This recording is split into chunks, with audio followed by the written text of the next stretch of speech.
Hey guys, hope you're all having a good week so far. We are starting the lectures for the final study guide, and this is covering a pretty wide range of history here. We're pretty much starting with the 1950s after the Korean War, all the way to present day. Okay, it's going to take us a couple weeks to get through this. That's why the due date for the study guide will be next Friday, which will be May 1st, and that's when that study guide is due. Okay, we'll take about 2 weeks to work on this study guide rather than just one. That's because there's a lot of material. Normally, I split this up into two different tests, but because of time and because of what we got going on, I've just decided to make this just one big unit to finish up. So, sorry for not posting any videos so far. If you guys, or for those who are watching the videos, it's been a crazy week around the house. I've had a lot going on. So I do apologize for that. So I'm going to try to post two videos tonight to try to get you caught back up to where you need to be. I've had a few questions already about several things on the study guide. All right, so hopefully I'll explain some of that tonight. So what we're going to be focusing on first and foremost here is going to be something called the Red Scare. Now, if you think back to last chapter, the last thing that we talked about was the Korean War. Okay, we talked about the effects of World War II, what happened in Europe as a result of World War II. You have the rise of communism in several different countries, not only in Europe, but also in Asia. We reinforced the fact that China turns communist after World War II.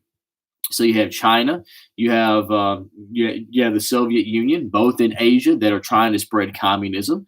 You have the rise of the Korean War between North Korea and South Korea, and again that comes off of what this whole idea of a Cold War is going to be. Again, the Cold War begins pretty much right after World War II, in between, especially the United States and the Soviet Union. And pretty much what the Cold War is that again, it's not a war. We're not fighting against the Soviet Union. We do have some conflicts. We do have the Korean War. And with this last part, we'll talk about the Vietnam War as well. Both of those are our efforts to try to fight off communism.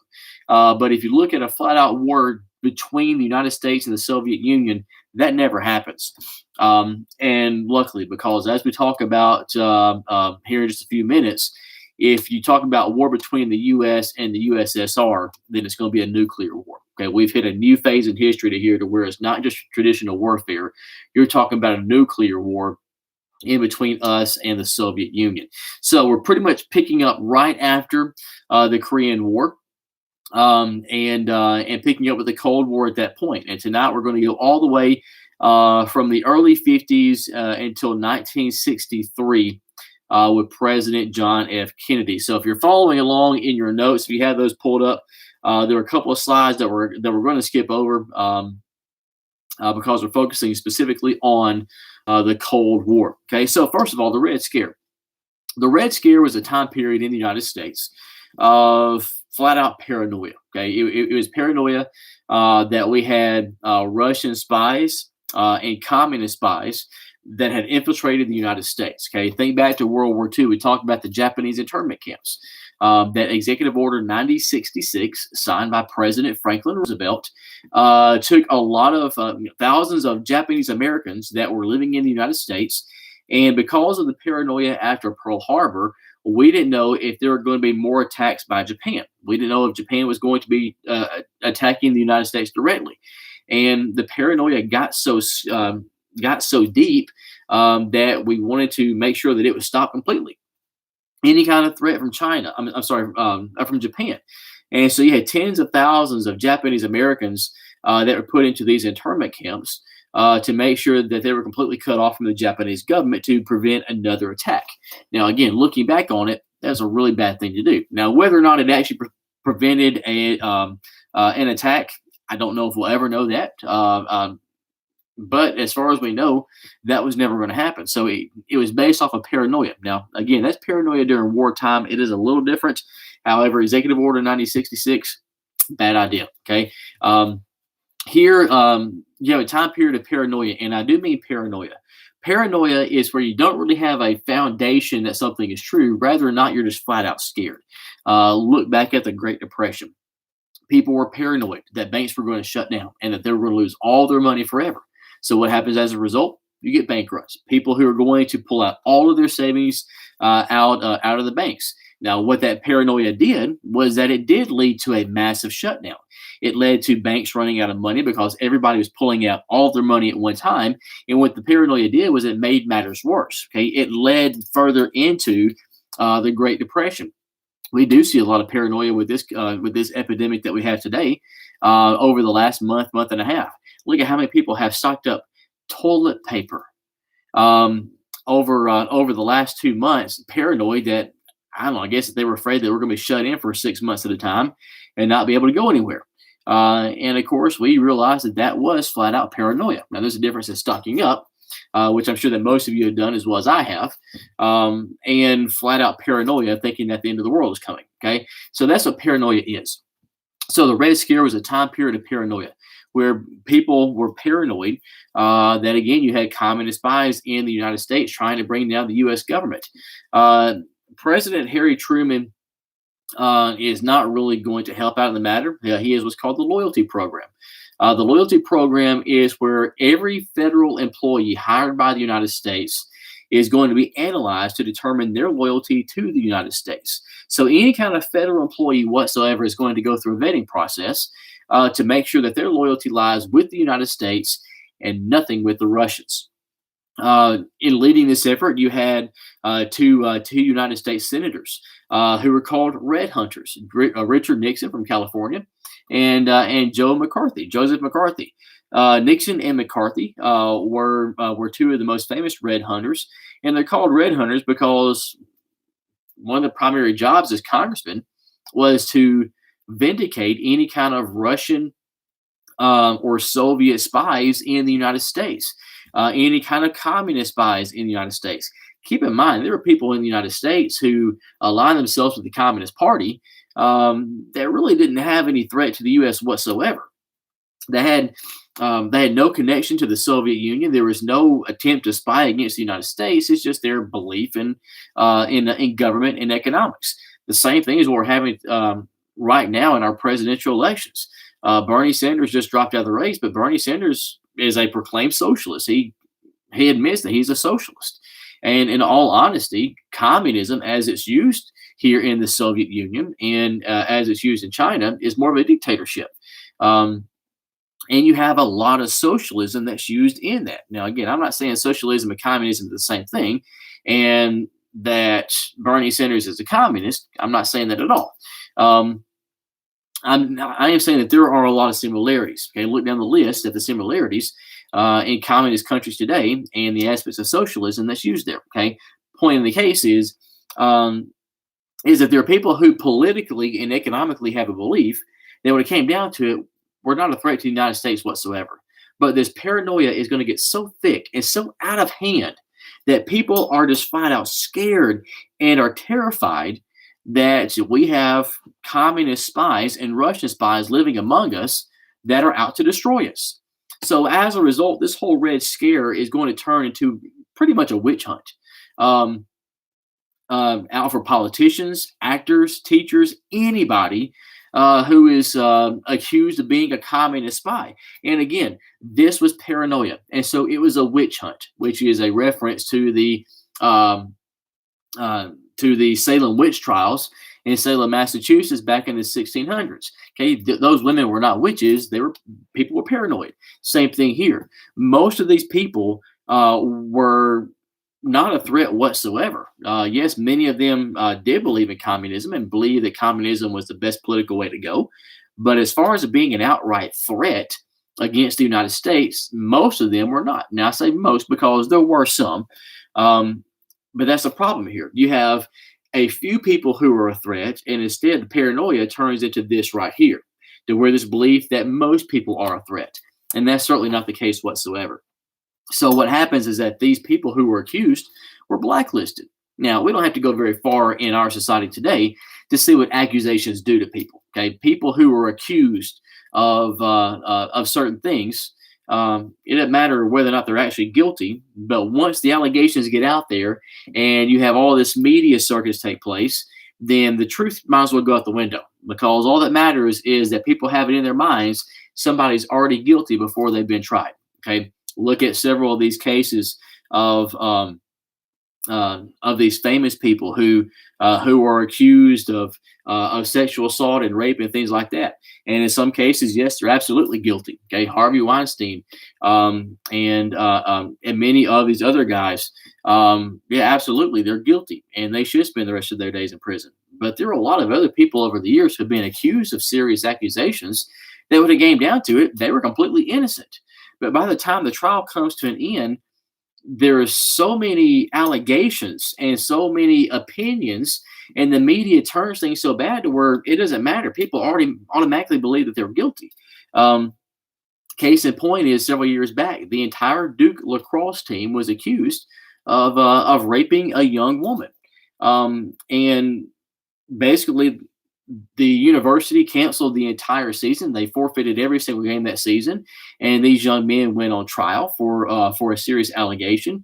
And when the trial came to an end, guess what? The woman was lying. Okay, these men had done nothing wrong whatsoever, except for maybe let a party get out of hand. Okay, because the woman admitted that she was lying. Okay, it was very clear that she was lying. But guess what happened to the reputation of every single one of those men? They were ruined because the media had pretty much drugged them through the circus. Now, again, not saying that they had not done some things wrong, but as far as what they were accused of, it wasn't true.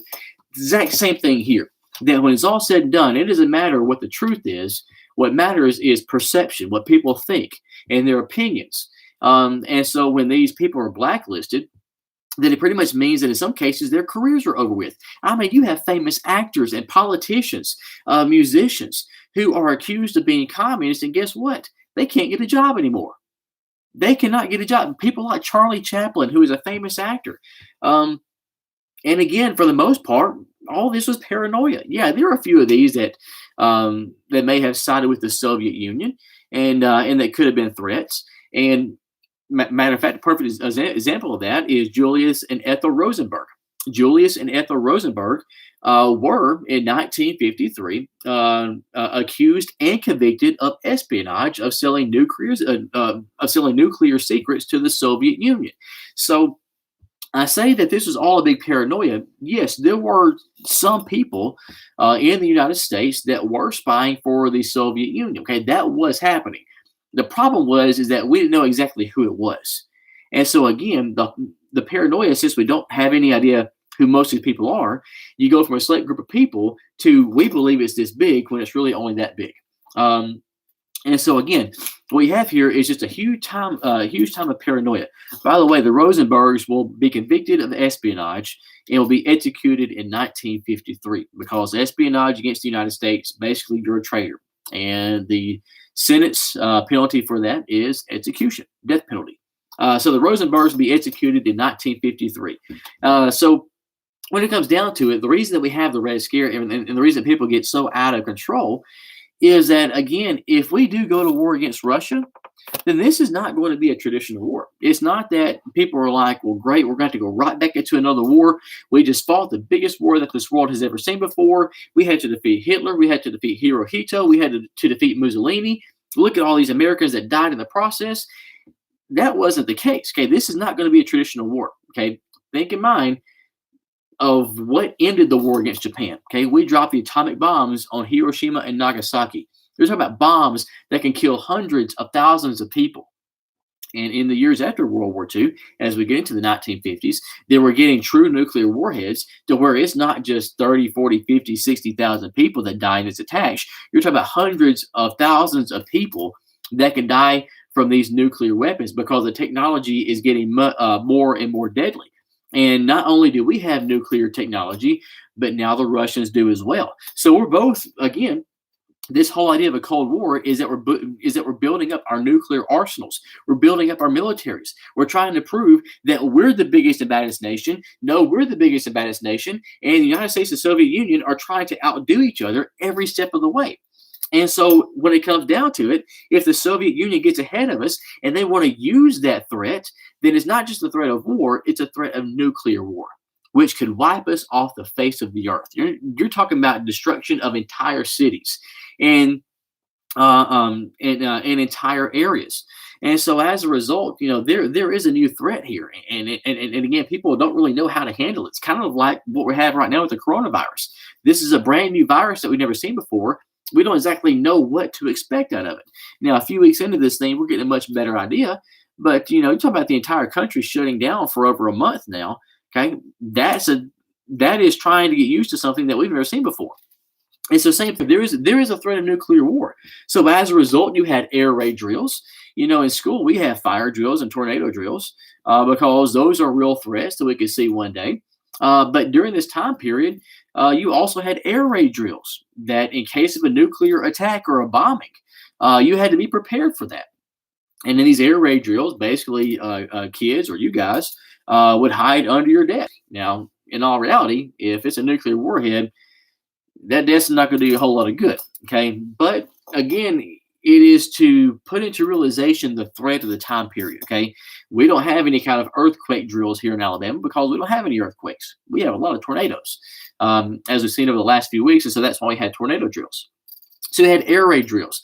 As a result, people bought bomb shelters all the time. Again, people around here build tornado shelters all the time because tornadoes are a real threat around here. Matter of fact, tomorrow I've got a guy coming to look at installing a storm shelter in our house. Because if you look at my backyard, I've got trees that are dying because they've been damaged by tornadoes over the last 5 years. Okay, that's a very real threat for where I'm living at. So as a result, I'm trying to get a shelter to protect us. Same case here, in that there was a real threat of nuclear war against the Soviet Union. So people bought shelters deep underground that in case there was a nuclear bombing or a nuclear attack by the Soviets, you have a place to go to not only stay safe from the explosion, but to stay safe in the days after. Because here's the thing with a nuclear attack. It's not just an attack and it's over with and you come out of hiding. You talk about the radiation poisoning that stays for decades. I have a video clip that I will post onto the Google Classroom page to kind of give you a good idea about what some of these storm shelters were like, or the bomb shelters were like. Some of these bomb shelters were very, very elaborate. Some of these pretty much are like homes underground. If you go to some older buildings today, then you will still see the fallout shelter signs outside of the building. Calhoun Community College, I'm trying to think of what building it is. As soon as you go into the main entrance, it's the first building to the right. I'm not sure if it's still there, but when I was going to school there, had a fallout shelter sign on the outside because in the 1950s and 60s, it was a bomb shelter. And so this was a very, very real threat, which is what led to this whole period of paranoia in what was called the Red Scare. Now, there are some events that take place as we go from the 1950s into the 1960s. This whole idea of a Cold War is really going to begin to ramp up, and the threat is going to become even more real as we get into the 1960s.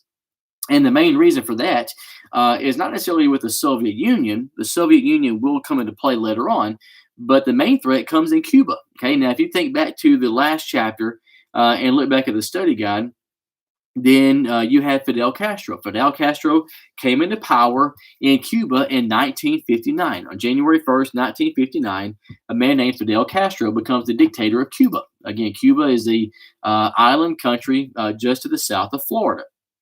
Now, the thing with Fidel Castro is that Fidel Castro is a communist, and Fidel Castro is a dictator. And we know what dictators are like. 9 times out of 10, a dictator is there for his own power, his own wealth, his own interest, and his people are the one that had to suffer as a result of it. So Fidel Castro takes power in Cuba in January of 1959, which makes the United States very nervous. Okay, we're fighting this, or rather, we had this Cold War against the Soviet Union and against China. We've already had the Korean War take place in trying to fight off communism, and now we have a country just to our southern border that is now a communist nation. So we're getting very nervous as Castro takes power in Cuba. Just about 2 years later, on December 19th, 1960, our worst fears come true, and that is Fidel Castro signs an alignment with the Soviet Union, which means that they have a peace treaty. They are now allies with each other, which means that Cuba now has the power of the Soviet Union in their in their corner. Okay, so it's not just this tiny island of Cuba, which we could have taken out in a heartbeat. But with the Soviet Union now being their ally, it means that the threat against us is now that much worse, okay? Because we now have a country in our own backyard that is aligned with basically our nemesis with the Soviet Union. So as a result, a couple weeks later, on January the 3rd, we terminate our diplomatic relations with Cuba. Basically, tell Fidel Castro that if you're going to align yourself with the Soviet Union, then we're not going to have anything else to do with you. No trading, no goodwill, nothing. And so from January 3rd, 1961, really until just a few years ago, the United States had nothing to do with Cuba because of Cuba's alignment with the Soviet Union. In the meantime, 3 weeks later, on January 20th, a man named John Fitzgerald Kennedy is inaugurated as the President of the United States. Now, John F. Kennedy was a young man from Massachusetts. Okay, he was in his 40s at that time, the youngest president, or rather one of the youngest presidents. I think Teddy Roosevelt was younger, but one of the younger presidents that we've ever had. He was charismatic. People were excited for Kennedy because he was young. Yeah, I think that we came from Roosevelt, who died in office. Okay, he was that old. He died in office in his fourth term. Then you had Harry Truman, another older guy. Then you had Dwight Eisenhower. Dwight Eisenhower at that point in time, again, was later on in life. He was an old man. Yeah, he was a war hero, but he was an old man. And then all of a sudden, here comes John Kennedy, this progressive, young, charismatic guy who just takes the world by storm. Okay, he's very, very popular, especially with younger people. Had not had a whole lot of experience in politics. His father, Joseph Kennedy, had been an ambassador to the United States. He had been very well known among Washington, D.C. And so when John F. Kennedy becomes president, he doesn't have a whole lot of political experience. He was a senator from Massachusetts, a World War II hero, but a young guy. And he is inaugurated as president on January 20th, 1961. So just as Kennedy comes into office, relations between Cuba really are not very good at all. And again, we're kind of putting the Soviet Union on the back burner here for a little while because Cuba is the bigger threat. Cuba is in our own backyard. And if Cuba aligns itself with the Soviet Union to the point of where Cuba begins to get nuclear weapons, then we have a real threat. You're talking about a country 90 miles to our southern border off the coast of Florida. If they get nuclear weapons, we're in big time trouble. So we have to make sure that Cuba stays in check, and that's going to be one of Kennedy's primary focus points as he becomes president of the United States. Matter of fact, 3 months later, on April the 17th, there is going to be a mission to get rid of Castro. We need Castro gone. First and foremost, Castro needs to go. We need something to happen to Castro to take him out. But we cannot be held responsible for taking him out, okay? The United States cannot just go in and assassinate Castro. I mean, you would talk about an act of war. That would be an act of war. Okay, that's just a big no-no. Even the United Nations would not let us do that.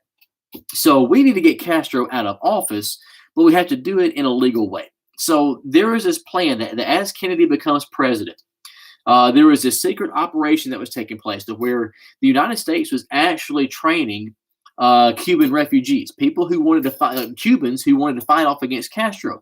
Again, I say again, I haven't said this before, but once you get a dose of communism, you don't want it anymore. Okay, people who lived in these communist nations, they wanted out. They want to go somewhere else. They love places like the United States where you have freedom and opportunities. And so, yeah, a lot of people who wanted to rise up and to overthrow Castro. The problem is that you didn't have enough backing power or political power to do so. So there was a secret mission of the United States giving aid, weapons, and training to Cuban refugees, so that the point here is that we are not involved. Okay, we don't have any troops on the ground. We are just training and giving weapons to these Cubans who want to overthrow Castro. And if this thing is successful, then Castro is gone. He's overthrown by his own people, and we're gravy. Everything is great. So what's called the Bay of Pigs invasion takes place on April the 17th, 1961. That right around 10 o'clock at night on April 17th, there was supposed to be an overthrow of power. And how this whole plan was supposed to take place was that in the cover of the darkness, these rebels or these refugees were going to sneak off the coast of Cuba And in the cover of the night, we're going to overthrow Castro. Well, a lot of bad luck happened here. Okay. First of all, there was a full moon. And so the cover of darkness was not the cover of darkness. Okay. You live out in the country. You guys know living in Coxie that when there's a full moon out, you can see a whole lot at night. And so the cover is blown. The attempt to overthrow Castro is a bloodbath. Okay. These rebels, these Cuban refugees that's trying to overthrow Castro don't even get close. Okay.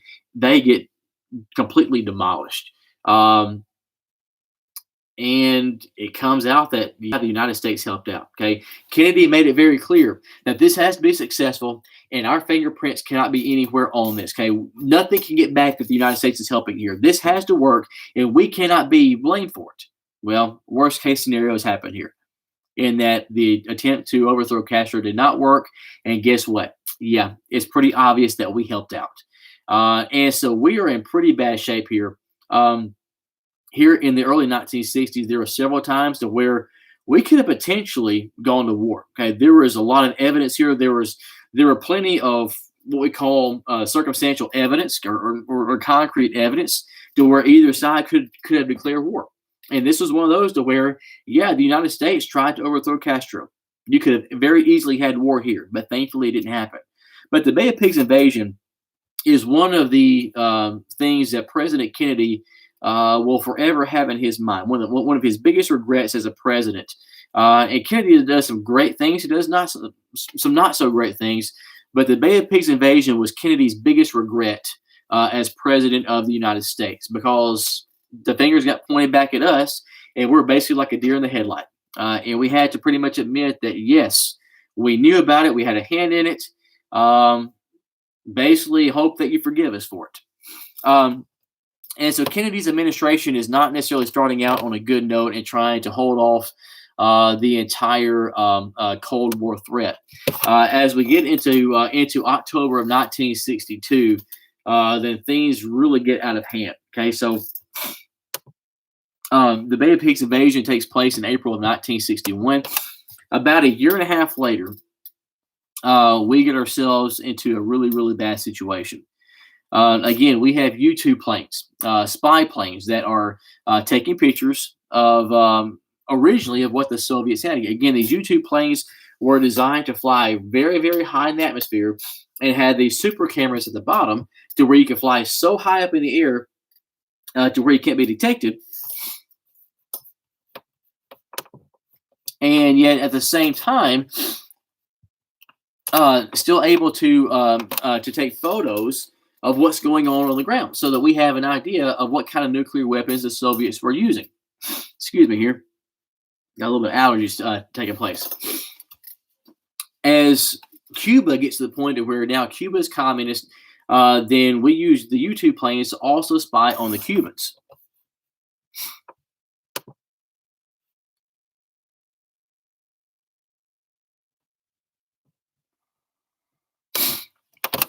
And so as a result, what happens is that on October 14th, one of our U-2s discovers that there are nuclear weapons in Cuba.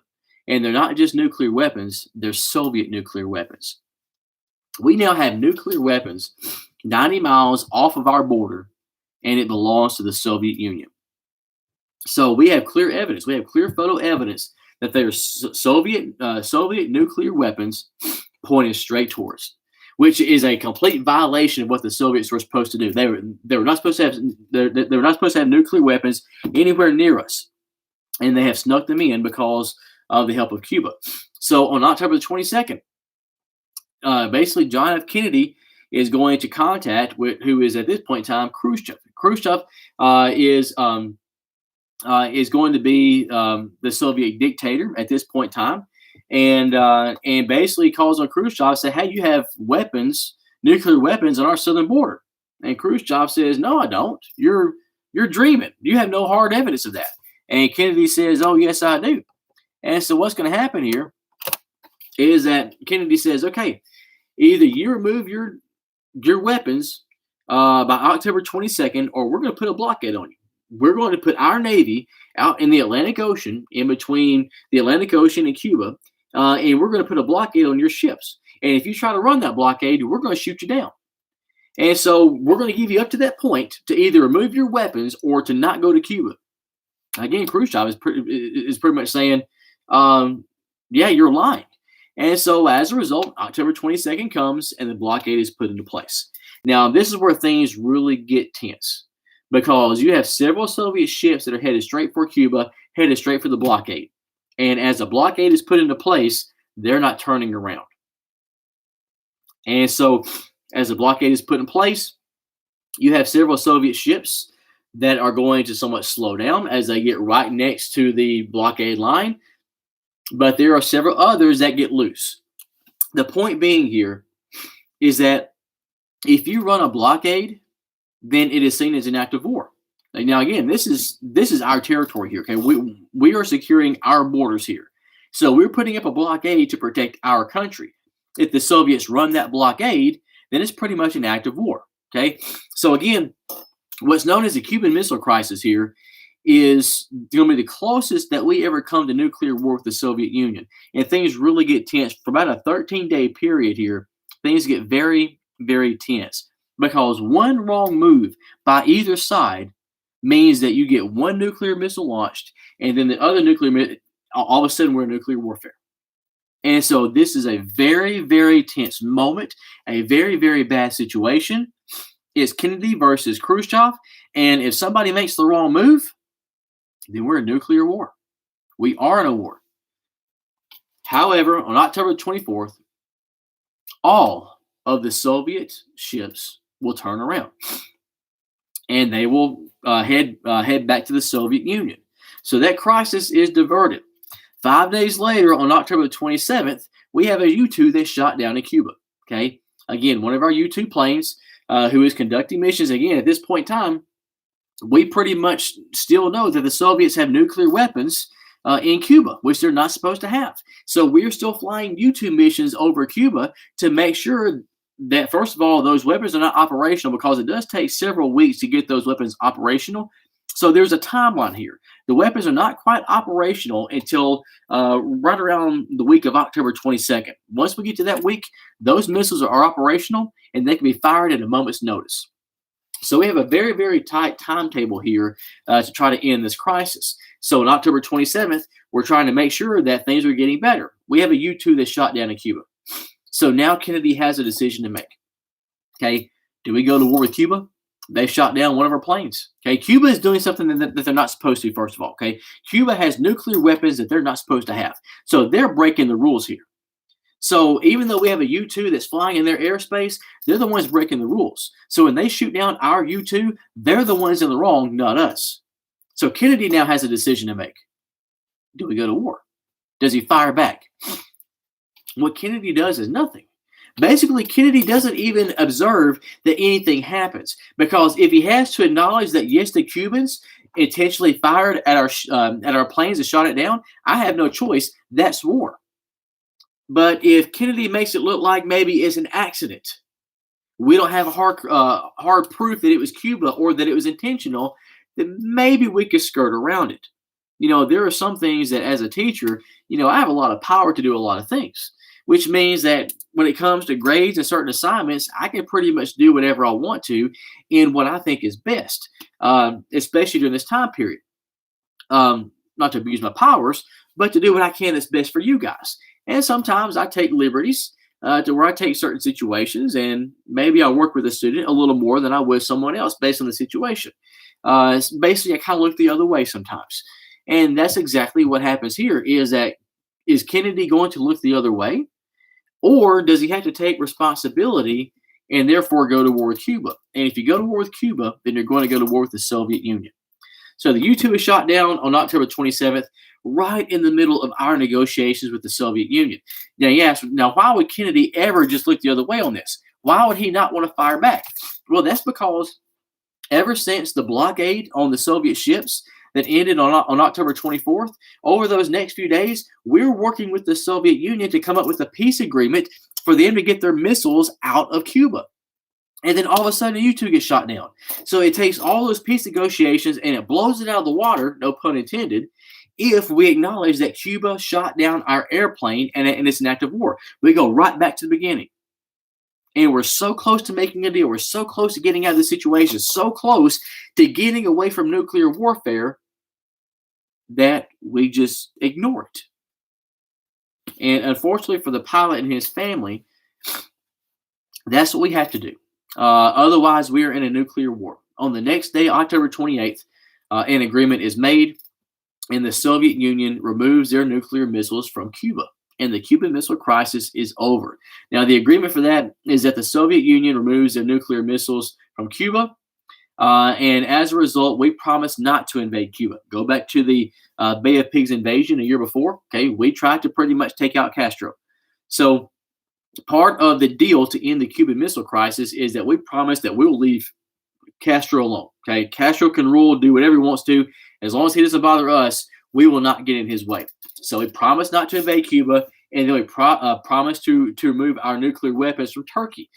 Turkey was very close to the Soviet border, and we had nuclear weapons there. Now, those nuclear weapons were pretty much obsolete and out of date, and we had planned to tear those down anyway. But it makes the deal a little better that, again, the important thing here for both Kennedy and Khrushchev is perception of their people.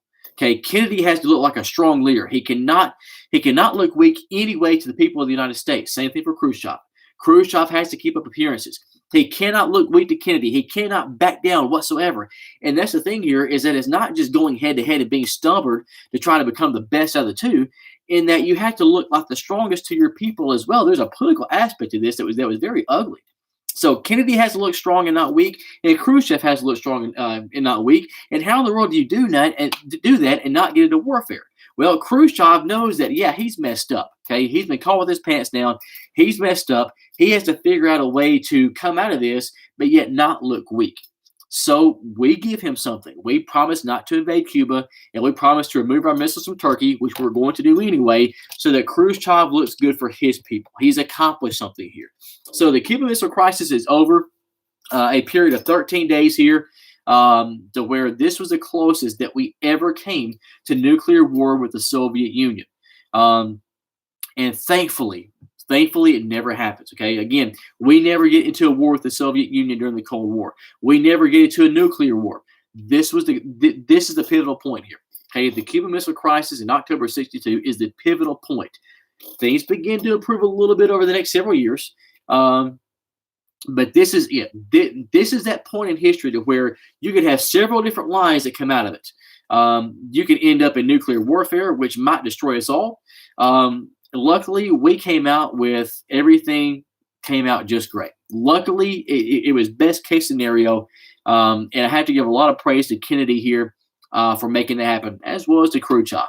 Not to give Khrushchev any credit, but the fact of the matter here is that nobody wanted to go to war. Kennedy, Khrushchev, nobody wanted to go to war when it was all said and done. Because when you look at these events, there are times where the Soviets could basically say, well, hey, the United States has done this, it's an act of war.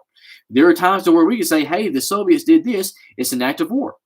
And yet, every time those situations came up, neither leader took that path, which gives us proof. And I've studied this over the years. I firmly believe that neither Kennedy nor Khrushchev nor anybody else wanted war. Do whatever you need to. It's all about perception. It's all about looking big and bad, but you never want to get into a fight. Okay, you want to be the best trained and the most ripped, but you never want to have to get into a fight. And that's pretty much what the entire Cold War was about. And this whole head-to-head battle between the United States and the Soviet Union is that you gotta look strong and mean and the biggest and the baddest, but never have to actually use that power. And that's pretty much what it comes down to. So as we get into the latter part of 1962, President Kennedy, again, great job here of getting us out of the situation to averting nuclear warfare. And again, a little bit of credit as well to Khrushchev. Like it or hate it, Khrushchev did some things here to where he could have easily declared war on the U.S. and he never does. Okay, so both leaders having some shining moments here. All right, so next time In the next video, we're going to concentrate on another part of Kennedy's administration. John F. Kennedy um, is going to have a lot that happens as president of the United States. Okay, there are just some presidents to where there's a whole lot of things that happen during their presidency, and that is certainly the case with John Kennedy. A whole lot going on. A very strenuous time in the United States. So, with the next video, we'll talk about another part of his administration and what leads to the end of him being president.